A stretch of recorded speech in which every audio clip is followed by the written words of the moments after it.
자, 그러면 이제 우리가 그 임진왜란과 또 이순신 장군님의 활쏘기를 그동안 알아봤습니다. 이제 정리를 해보는데, 자, 그렇다면 조선왕조실록에 보면 임금님이 활쏘 기록도 엄청 많습니다. 우리가 드라마에서도 드라마 이산 보셨나요? 네, 이서진이 활쏘는 장면 혹시 보셨나요? 여담이지만 그 정조 임금은 이서진처럼 안 생겼습니다. 네. 여기 화선 멀지 않은데 정조 임금님의 역사적인 기록을 보면 고기를 어마어마하게 좋아했고요. 시력이 나빠서 안경을 꼈고요. 그리고 몸이 비대했습니다. 그리고 수염이 마치 장비처럼 덥수룩하고 수염이 아주 많았다고 해요. 그러니까 장비를 떠올리시면 돼요. 정조 임금님은. 이서진하고 거리가 멀죠. 정조 임금께서는 공부들이 굉장히 열심히 하셨는데 특히 무인 기질이 좀 있으셔가지고 이 무에 익히는 거를 어릴 때부터 엄청 좋아하셨대요. 그래서 글 공부를 하고 제왕학을 공부해야 되는데, 즉 임금 되는 법을 공부해야 되는데 자꾸만 활 쏘고 칼 쓰고 막 무예를 단련하고 해가지고 그런 얘기들이 나오는데, 요게 뭐냐면 임금님, 정조대왕님의 고풍입니다.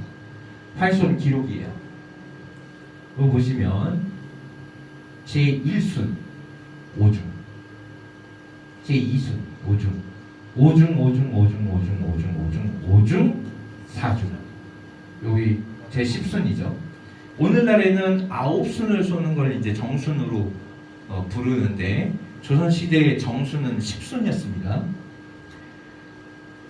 여기 사중은 왜 사중일까요? 이거 일부러 안 맞춘 거예요.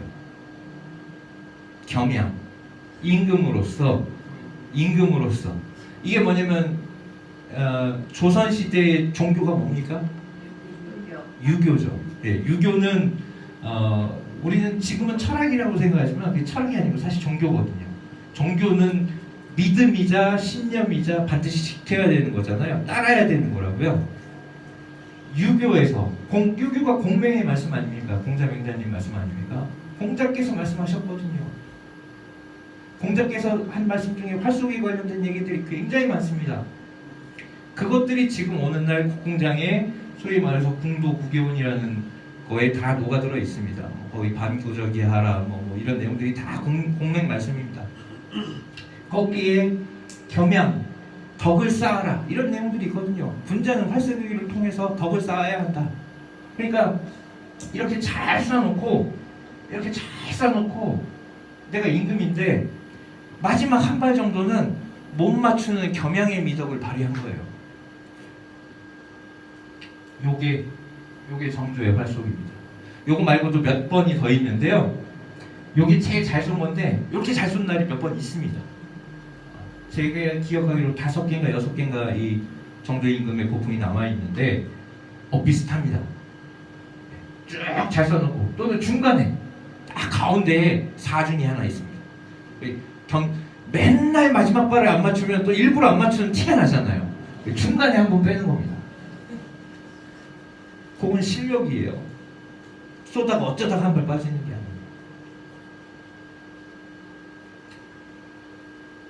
정조 임금을 지나서 이제 그 고종 황제까지 이제 옵니다. 다 왔습니다. 이제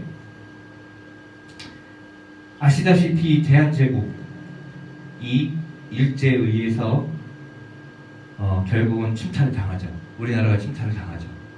일본이 조선의 군대를 싹 없애버립니다.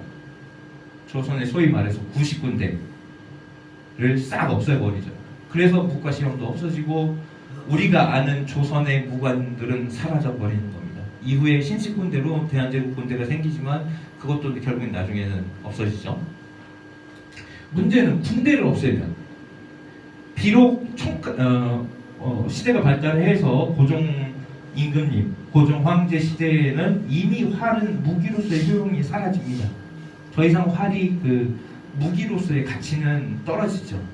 왜냐면 이미 총이 있습니다. 총이 훨씬 편하잖아요. 효과적이고 더 잘 맞고 화력도 좋습니다. 그러나 조선에서 우리나라에서 활은 곧 힘이고 활은 곧 신분의 상징이고 활은 곧 무인의 상징이었기 때문에 총을 들고 있던 시대에도 활을 차고 다녔습니다. 장난감처럼 작게 만들어갖고 상징적이지만 몸에 지니고 다녔어요. 무관들이. 근데 그 상징적이나마 있던 활, 무관의 상징을 폐지시켜버립니다. 일본이. 그리고 활이라는 게 기본적으로 무기잖아요. 그러니까 민간 활터에서 활 쏘는 것도 막으려고 합니다. 금지시키는 거죠. 활을 갖고 있고 무기를 맨날 갖고 있으면 언제 이놈들이 조선인들이 무서운 짓을 할지 모르니까 활터에서 습사도 금지시키려고 하는 거예요. 그거를 고종 황제는 힘이 없었지만, 그리고 아마 알려져 있기로 유약한 임금이었지만, 활을 뺏긴다라는 것은 우리 민족의 어떤 정신, 민족 정기를 뺏기는 거라고 고종 임금은 생각을 했어요. 해도 이건 아니지. 이건 너무해. 이것까지 뺏기면 우리는 완전히 모든 게 다 사라지는 거야 라고 생각을 했던 거예요. 그래서 어떻게 해요? 고종 황제께서 궁궐 안에다가 화학정이라는 정자를 만들고 전각을 만들고 거기서 본인이 직접 활을 쏩니다.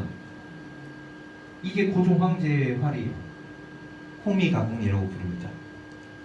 그 임금께서 본인이 직접 친히 사용했던 활이에요. 이 활은 형태로 구조를 보아서 실제로 사용을 한 활입니다. 이 부위를 통해서 알 수가 있는데요. 오금이 흔히 잡혀 있다고 얘기합니다. 실제 썼던 활.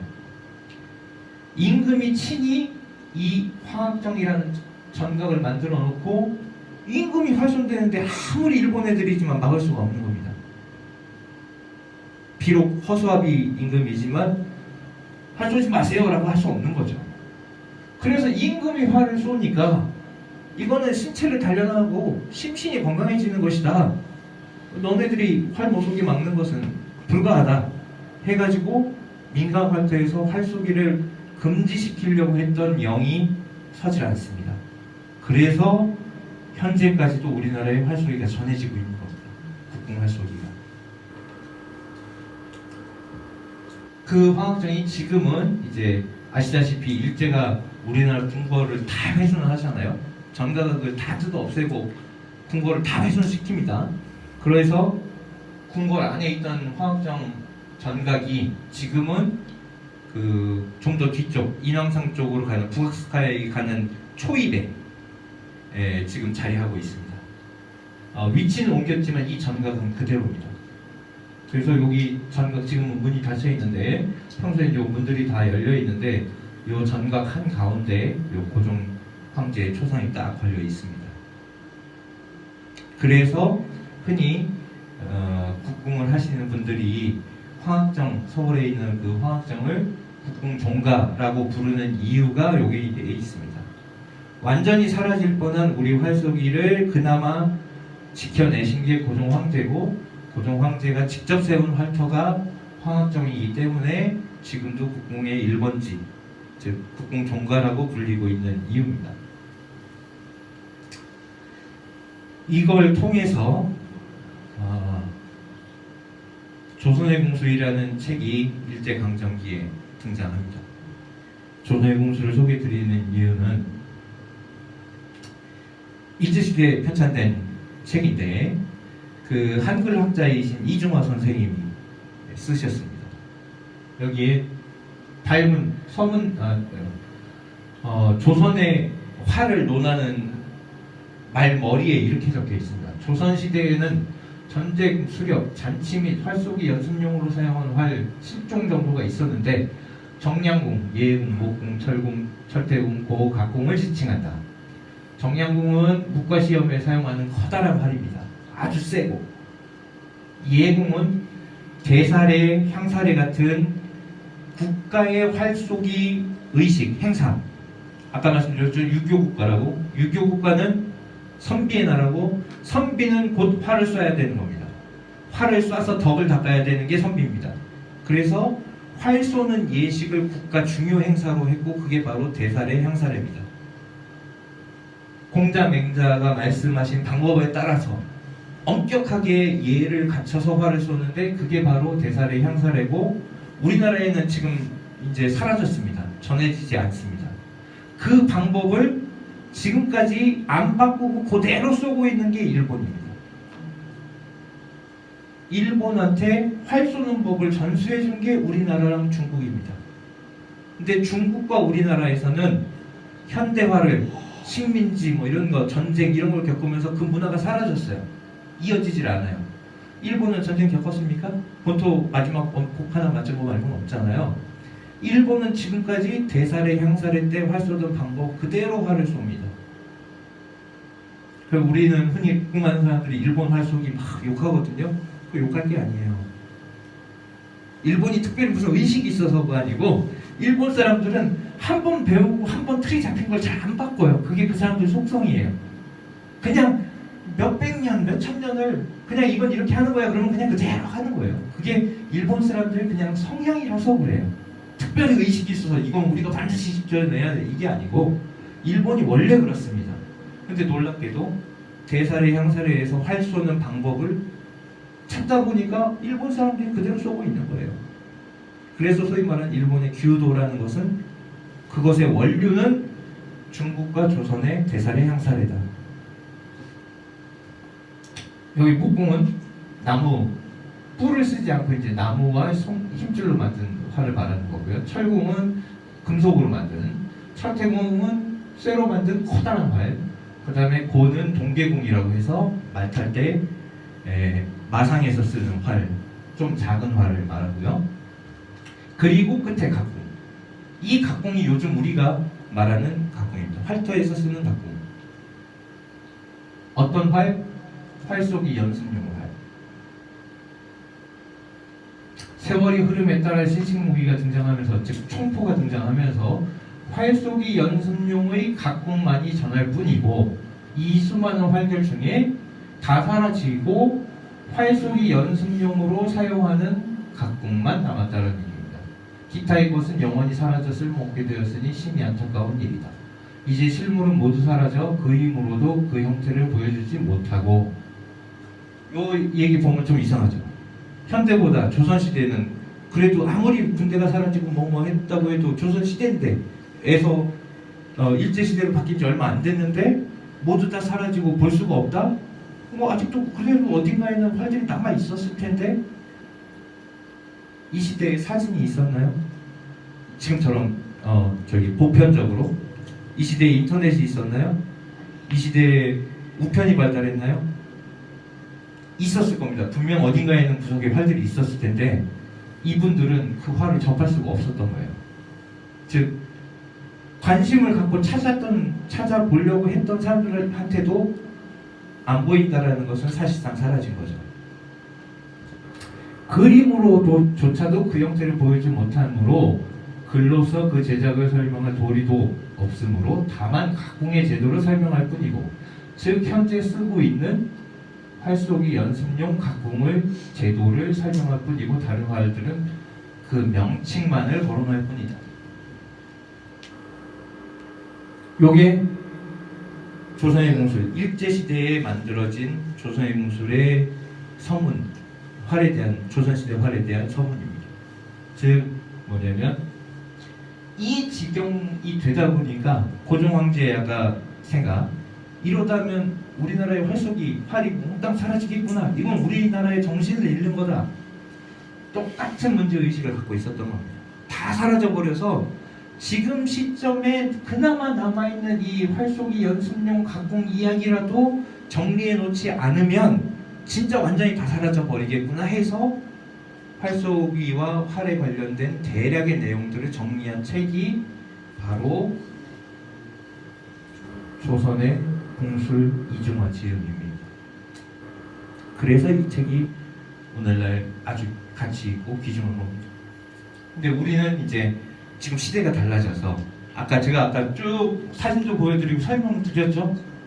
조선시대의 여러 가지 활들을 제가 보여드렸습니다. 사실 이거 말고 조금 더 있는데 지금은 시대가 발달해서 정보를 우리가 빨리 접할 수 있고 공유가 가능하기 때문에 이제는 우리도 그런 내용들을 알지만 이 당시에는 몰랐던 거죠. 이렇게 해서 짧은 시간이지만 그 우리나라 역사가 기록된 시대부터 오늘날까지 우리 활의 역사들을 한번 쭉 살펴봤습니다. 이순신 장군을 제가 키워드로 넣은 것은 어떻게 보면 우리 활 역사와 좀 닮아 있다는 생각이 드는 거예요. 너무 잘 알고 있다고 생각하지만 잘 모르는 게 우리 활쏘기와 우리 활입니다. 이순신도 우리가 너무너무 잘 알고 대한민국 사람이라면 모르는 사람 한 명도 없지만 오늘 들은 내용 중에서 이순신이 정말 이랬어? 이런 모습이었어? 그런 내용 좀 있으시죠? 네, 우리가 그동안 이순신에 대해서 잘 모르고 있었던 거죠. 그래서 우리가 흔히 그런 얘기합니다. 아는 만큼 보인다고. 네, 알고 나서 여러분들이 활을 쏘거나 드라마를 보거나 영화를 보거나 우리 활박물관을 관람을 하시면 유물도 드라마도 활쏘기도 새롭게 다시 보일 겁니다. 감사합니다.